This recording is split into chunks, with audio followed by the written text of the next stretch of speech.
اعوذ باللہ من الشیطان الرجیم بسم اللہ الرحمن الرحیم السلام علیکم ورحمۃ اللہ وبرکاتہ۔ میرے پیارے دوستو، امید ہے کہ آپ خیریت سے ہوں گے۔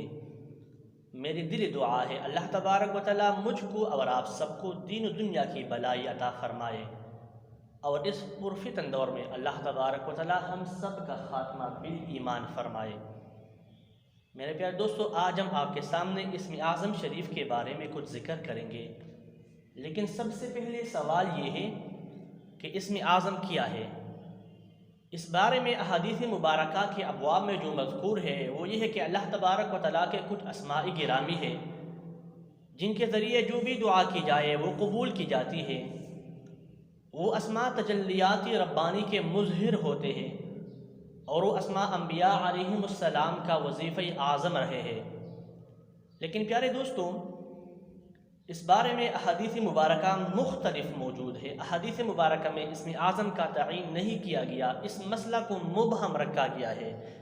جس طرح کہ شب قدر اور جمعۃ المبارک کے دن قبولیت دعا کی گھڑی کو مخفی رکھا گیا ہے، تاہم احادیث مبارکہ کو پیش نظر رکھ کر اور غور و فکر کے بعد اسم اعظم کا تعین کی جائے تو وہ 4 ہے۔ سب سے پہلے جو قول ہمارے سامنے آتا ہے وہ سورۃ البقرہ کی آیت مبارکہ نمبر 163، وَإِلَٰهُكُمْ إِلَٰهٌ وَاحِدٌ لَا إِلَٰهَ إِلَّا هُوَ الرَّحْمَٰنُ الرَّحِيمُ۔ اور دوسری حدیث مبارکہ میں موجود ہے کہ اسم اعظم یہ ہے الف لام میم اللہ لا الہ الا هو الحی القیوم۔ اور تیسری اسم اعظم شریف اس میں موجود ہے لک الحمد لا الہ الا انت الحنان المنان بدیع السماوات والارض یا ذا الجلال والاکرام یا حی یا قیوم۔ لیکن میں جس حدیث مبارکہ کو ذکر کر رہا ہوں، اس حدیث مبارکہ کو امام ترمذی رحمہ اللہ نے اپنی کتاب جامع الترمذی میں روایت کیا ہے۔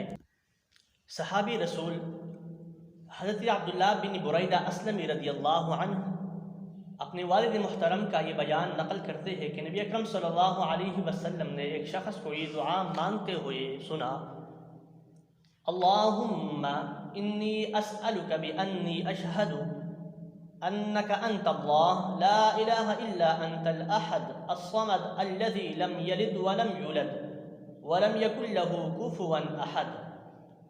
پس نبی اکرم صلی اللہ علیہ وسلم نے فرمایا، اس ذات کی قسم جس کے دست قدرت میں میری جان ہے، اس شخص نے اللہ تبارک و تعالیٰ سے اسم اعظم کے وسیلے سے سوال کیا ہے۔